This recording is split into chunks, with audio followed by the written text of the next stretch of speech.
नमस्कार बंधुओं।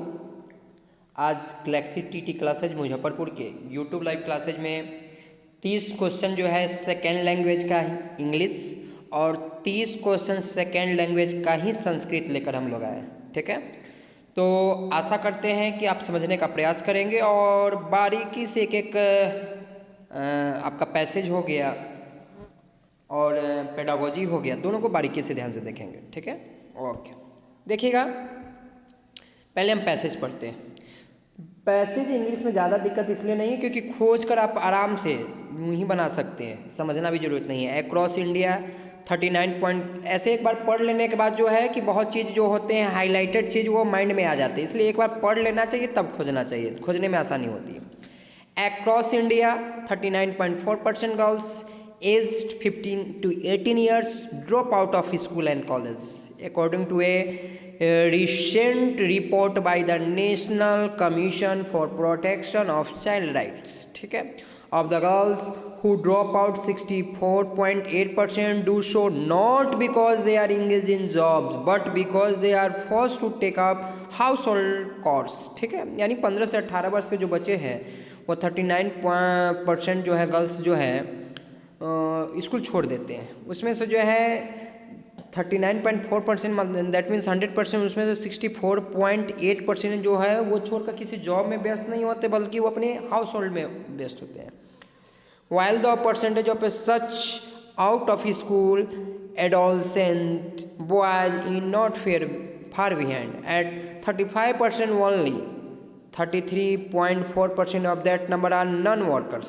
35% में 33.4% जो है नॉन वर्कर्स है। They recently publish report said, तीसरा में देखिए, the commission said its report was aimed at not only highlighting the number of children who have dropped out of school but also at showing out how a majority of girls in the 15 to 18 age bracket are left out of India's current skill development program। यानी जितने भी बातें हो रही है 15 से 18 वर्ष के बच्चियों के बारे में हो रही है। 4 number, the report said that India's formal education system does not provide the skills that children require to learn a livelihood. Adolescent girls in India are especially disadvantaged. Also, given their low school enrollment rates, they are among the most economically vulnerable groups who typically lack access to financial capital and have limited opportunity to gain the education, knowledge and skills that can lead to economic advancement. The report said, 5 number, the report recommended starting a skill development meant a scheme especially for adolescents apart from their other policy level changes। 6 number में जो है the commission said that economic empowerment of adolescent girls can be critical labour to their lives as it would not only help them because financially independent but will also mean more women in labor force। The report said this will also boost their confidence and improve their overall wellbeing. ठीक है, देखिए बंधु, पढ़ने के बाद होता है कि हमें ढूंढने में आसान होता है और हमें परीक्षा में अगर ढूंढने वाला जो है यानी हम खोज के बनाएंगे ऑप्शन के आधार पर तो बहुत मैक्सिमम सही हो जाते हैं। ठीक है, ध्यान दीजिएगा आप सभी लोग। According to the National Commission for a Protection of Child Rights, 65% of adolescent girls drop out of school and college because, उसके क्या कारण है? There is a general base against girl education, बिल्कुल नहीं। Lack of basic facility in education situation, जो भी answer देना है according to the passage। They are not interested, गलत। They are forced to do household, बिल्कुल। 65% जो बच्चियाँ छोड़ती है वो हाउस होल्डर बन जाती है। ठीक है, तो ऑप्शन नंबर 121 का कौन हो जाएगा? 4। पैसेज पढ़ने के बाद हमें नहीं लगता कि कहीं दिक्कत होने वाली है। 122 नंबर ध्यान दीजिएगा, the basic purpose of the report is to, यानी इस रिपोर्ट का क्या मेन उद्देश्य क्या है? Motivate parent to support and encourage girl education, underline the importance of orientation programme for teachers, rope in all stakeholders to promote girl education, highlight the shortcomings of the present formal education system। बिल्कुल हमारे जो education system है उसमें कुछ बदलाव की मांग है। 122 का जो हो जाएगा ऑप्शन नंबर 4 हो जाएगा। 123 the main shortcoming of formal education system according to writer is the main shortcoming. देखिए आप कहिएगा कि सर 4 क्यों हुआ, देखिए 4 जो यहाँ ऑप्शन में था, अब यहाँ क्वेश्चन आ गया, ठीक है। यानी ये फॉर्मल एजुकेशन जो हमारा पारंपरिक एजुकेशन सिस्टम चल रहा है उसमें बदलाव की मांग करती है। The main shortcoming of formal education system according to the writer में क्या है, too much emphasis on rote learning, है ना। फिर है लैक ऑफ इंथुइज्म यानी उत्साह की कमी है, आउटडेटेड पेडागोजी हो गया है, गलत, our failure to equip student with livelihood skills, skill की यहाँ देखिएगा 5वां पॉइंट में देखा हुआ स्किल की चर्चा है। तो 123 का भी जो हो जाएगा ऑप्शन नंबर 4 हो जाएगा। 124 read the following statements. Economic empowerment of a, यानी क्वेश्चन देखिए,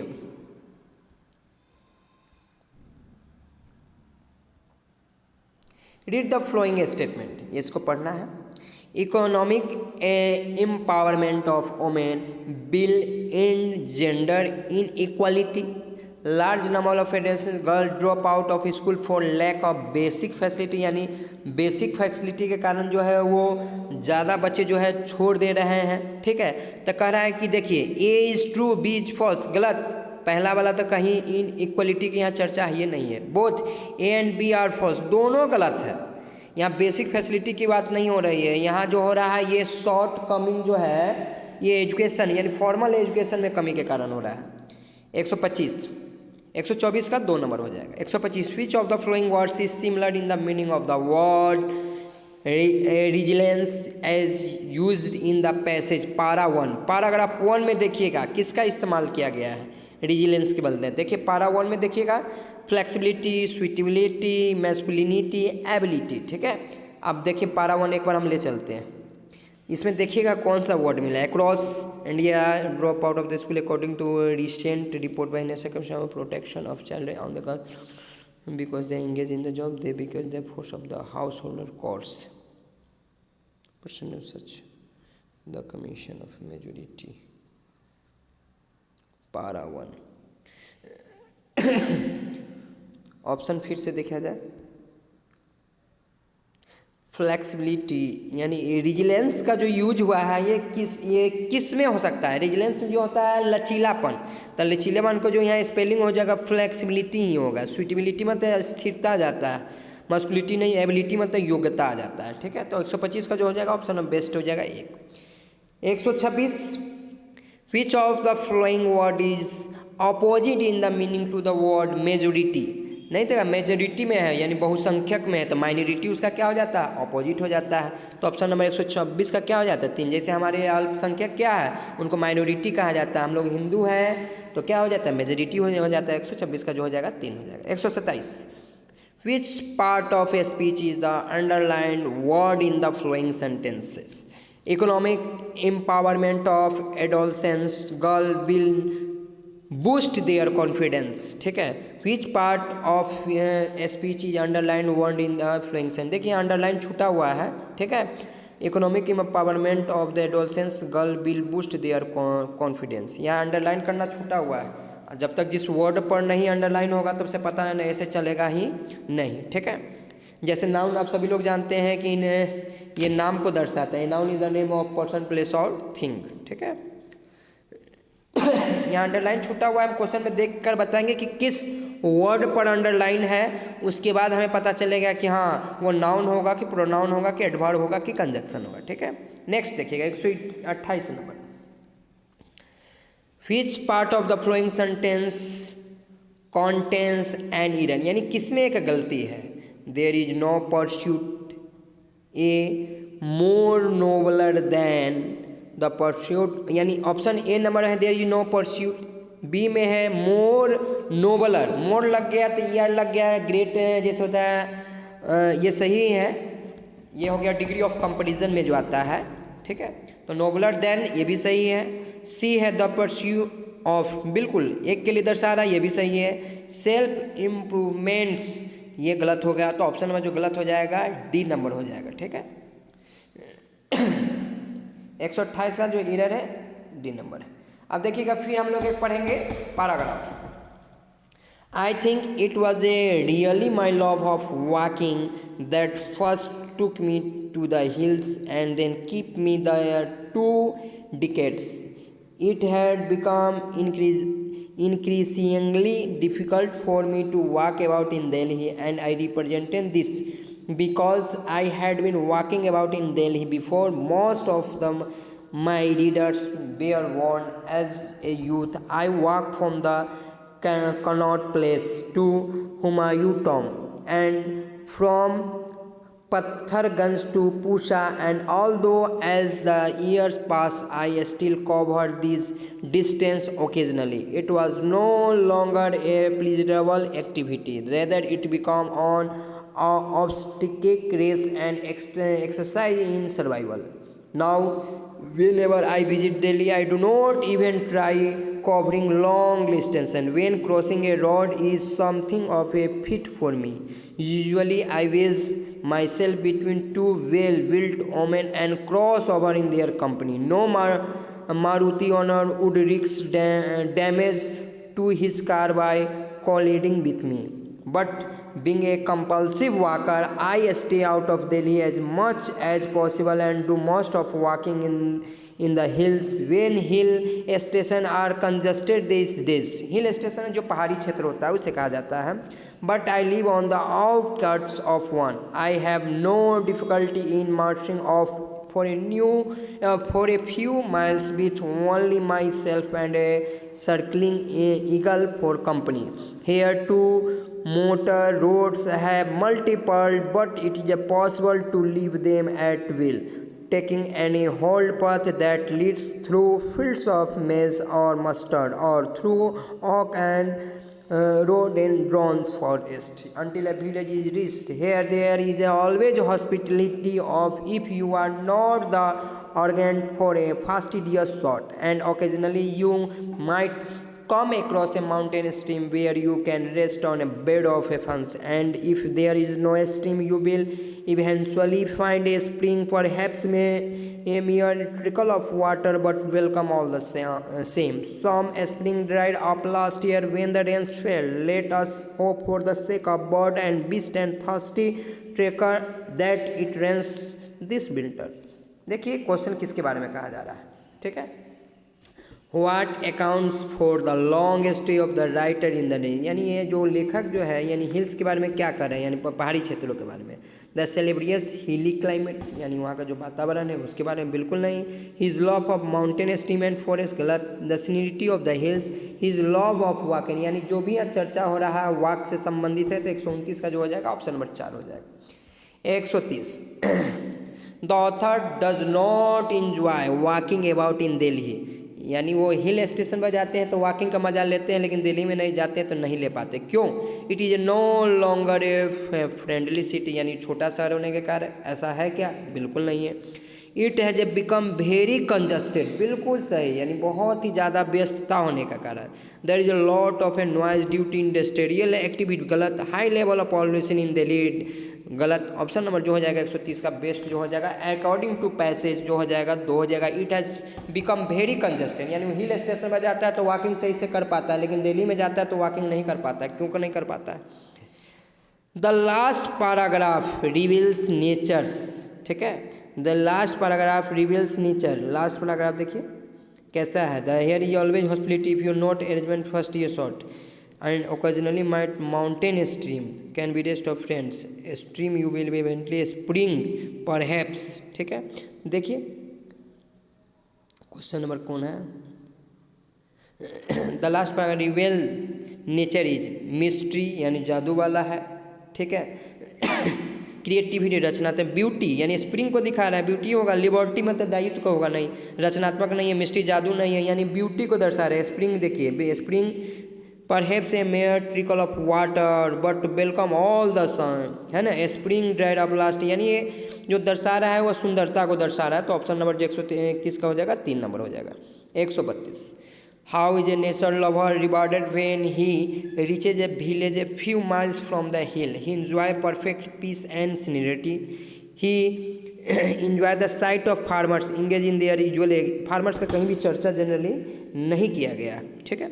ही hears the chirping of birds, birds का भी चर्चा नहीं। He comes across a mountain stream for a spring, बिल्कुल सही ऑप्शन देखिएगा, ये ऑप्शन डायरेक्ट आपको मिल जाएगा, ठीक है। देखिए यहाँ दिए हुआ 4 पैराग्राफ में दिया हुआ है।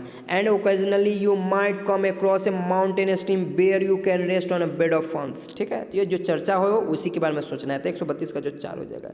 विच of the following word is similar in the meaning of the word occasionally में इस होता है, यानी किसी ओकेजनली नहीं कहता है, प्रायः, है ना। As use in the same, sometimes कभी कभी, रेयरली में भी होता है, फ्रीक्वेंसली नहीं होगा, ऑफ्टेन, ठीक है। तो 133 का जो हो जाएगा ऑप्शन नंबर जो हो जाएगा समटाइम्स मीन्स कभी कभी, ओकेजनली में कभी कभी होता है। ओकेजनली में तो क्या होगा, कभी कभी, रियली में से होता है प्रायः, ठीक है। ऑप्शन नंबर 133 का जो सिमिलर कर रहा है यानी एंटोनाइम, एंटोनाइम्स होता है अपोजिट, साइनोनिम्स पूछा जा रहा है, ठीक है। एंटोनाइम्स मतलब अपोजिट, साइनोनिम्स मतलब जो होता है सिमिलर यानी पर्यायवाची, ठीक है। तो 133 का जो हो जाएगा 1 हो जाएगा। 134 विच of the following word is opposite कर रहा है, अपोजिट मतलब एंटोनाइम्स, ठीक है। डिफिकल्ट, कठिन का क्या होगा, आसान होगा, ठीक है। तो क्या हो जाएगा, ईगरनेस नहीं होगा, सिंप्लिसिटी, बिल्कुल, क्लियरिटी, इज नहीं, आसान। 134 का जो होना चाहिए ऑप्शन नंबर 4 होना चाहिए, ठीक है। 135 विच part of speech is underline, फिर यहाँ अंडरलाइन नहीं किया गया है, ठीक है। अंडरलाइन यहाँ छूटा हुआ है, किस वर्ड पर अंडरलाइन किया हुआ है तब जाकर आंसर मिलेगा, ठीक है। 136 अब चलिए हम लोग शिक्षण की ओर चलते हैं। बहुत ही जो हिंदी बनाते हैं उनके लिए इंग्लिश का भी शिक्षण कोई भी दिक्कत होने वाला नहीं है। 136 ऐसे हमने हिंदी इंग्लिश का नोट्स भी दिया आप लोग को, ठीक है। A language teacher usually wings her class by giving certain situation, posing few questions, sharing their experience, etc. This is a knowledge। यानी जो बच्चों से हम अपना अनुभव बताने के लिए कहते हैं, पहले अनुभव लेते हैं कि पढ़ाने के बाद लेते हैं, सब लोग जानते हैं। ये लेसन प्लान में प्री रीडिंग होता है, पूर्व ज्ञान होता है, प्री रीडिंग, वाइल रीडिंग जब पढ़ रहे हैं, ऑन गोइंग, पोस्ट रीडिंग। जब प्री और पोस्ट आ गया तो आंसर जो हो जाएगा इसका कौन हो जाएगा, 136 का 1 हो जाएगा, pre reading. 136 to assess reading ability at the primary level, यानी बच्चों का पठन मूल्यांकन करने के लिए प्राइमरी स्तर। Which one of the following is most appropriate, सबसे अच्छा कौन है। आइडेंटिफाइंग द अल्फ़ाबेट, अल्फ़ाबेट वर्ण अक्षर से कुछ होने वाला नहीं, नॉलेज ज्ञान से कुछ होने वाला नहीं है, ध्यान दीजिएगा 2 मिनट।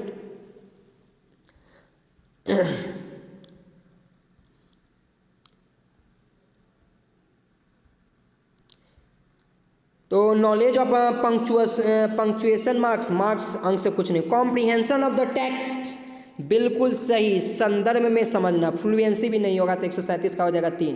गैलेक्सी के बच्चे तो हमें लगते हैं अगर ऐसा सेट परीक्षा में मिल जाए तो मैक्सिमम नंबर ला सकते हैं। 138 the major focus of communicative language teaching, CLT में जो है किस पर ज़्यादा फोकस किया जाता है, कम्युनिकेशन मतलब संप्रेषणात्मक। Encourage learners to speak like native speaker, स्थानीय वक्ता जैसा। Focus on the form of target language से कभी भी नहीं होगा। Provide communicative competence to learn, बिल्कुल संप्रेषणात्मक माहौल देंगे। फोकस ऑन पंक्चुएशन कभी भी नहीं होगा, ड्रिल एंड अभ्यास। तो 1 और 3 में जो बेस्ट ऑप्शन हो जाएगा वो 138 का कौन हो जाएगा, 3 हो जाएगा। The method that is used on the coordination of language and physical movement is, यानी फिजिकल यानी शारीरिक क्रिया किस में होता है, टोटल फिजिकल रिस्पॉन्स में, टैक्स बेस्ड नहीं होगा, टोटल फिजिकल रिस्पॉन्स। 139 का जो हो जाएगा ऑप्शन नंबर 3, फिजिकल एक्टिविटी जैसे ही आ जाएगा तो टोटल फिजिकल रिस्पॉन्स हो जाएगा। 140 what are the prerequisites of foundational literacy and numeracy. आजकल आप जब सभी जानते हैं 5+3+3+4 में जो होता है सबसे पहले जो होता है बच्चे को जो है साक्षरता और नंबर का ज्ञान देते हैं, ठीक है। तो 140 ध्यान दीजिएगा।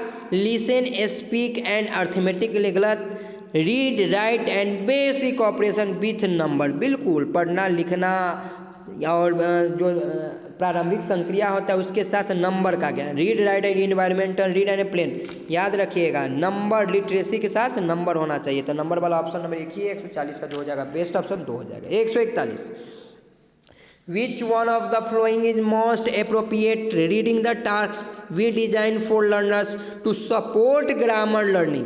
किसमें बच्चों में हम ग्रामर लर्निंग में कैसे सपोर्ट कर सकते हैं? इट शुड बी मीनिंगफुल, अर्थपूर्ण होना चाहिए, हो सकता है। इट शुड बी हाईली, उच्च वाला कभी भी नहीं होता है। It should be purposeful from teachers perspective, teacher से कोई मतलब। It should not have a social function, ये सामाजिक नहीं है, गलत।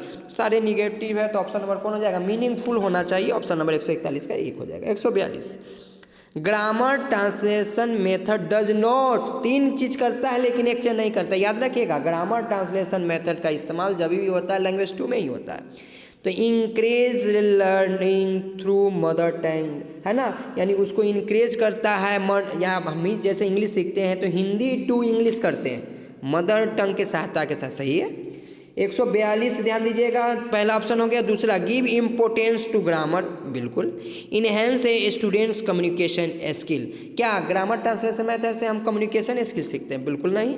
Enable the student to use the language fluency, हो सकता है। तो ये ग्रामर ट्रांसलेशन मेथड के द्वारा कम्युनिकेशन स्किल सिखा नहीं जाता है, तो ये नकारात्मक पूछ रहा है, तो 142 का हो जाएगा 3 नंबर। 143 सभी लोग कीवर्ड्स है, याद रखिएगा। विच ऑन टेक्स्ट संदर्भ में रहता है तो वो ऑप्शन सही हो जाता है, ठीक है बंधु। ऐसे हम कीवर्ड्स लिखा भी देंगे इंग्लिश का।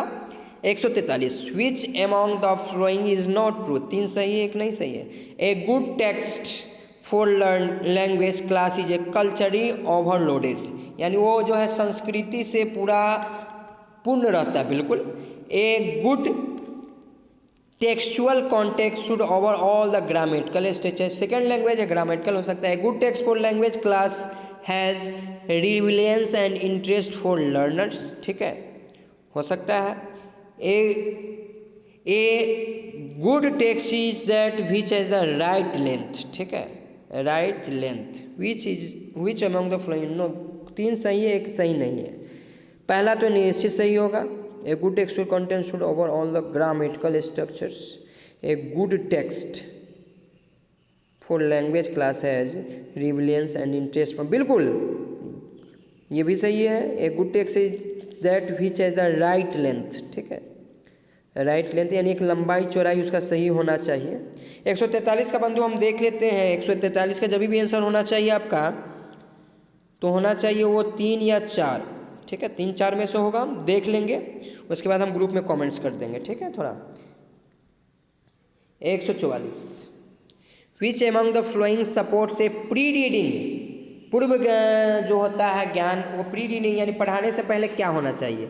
Using paraphrasing tasks, using a prediction tasks, ये asking learners to summarise the text, summarise जो किया जाता है लास्ट में किया जाता है। आप लोग को हम पढ़ने से पहले या पढ़ने के बाद हिंदी हम देखिएगा आपने लिखा चुके हैं, टीचिंग ए ग्रामेटिकल स्टेप, बिल्कुल नहीं। तो ये प्रिडिक्शन टास्क जो होता है वो जो होता है ये प्री रीडिंग एक्टिविटी में आता है। क्या पैराफ्रेजिंग जो आएगा पोस्ट रीडिंग में आ जाएगा, ये सारे पोस्ट में है, तो प्री रीडिंग वाला एक है यूजिंग ए प्रिडिक्शन टास्क, ठीक है।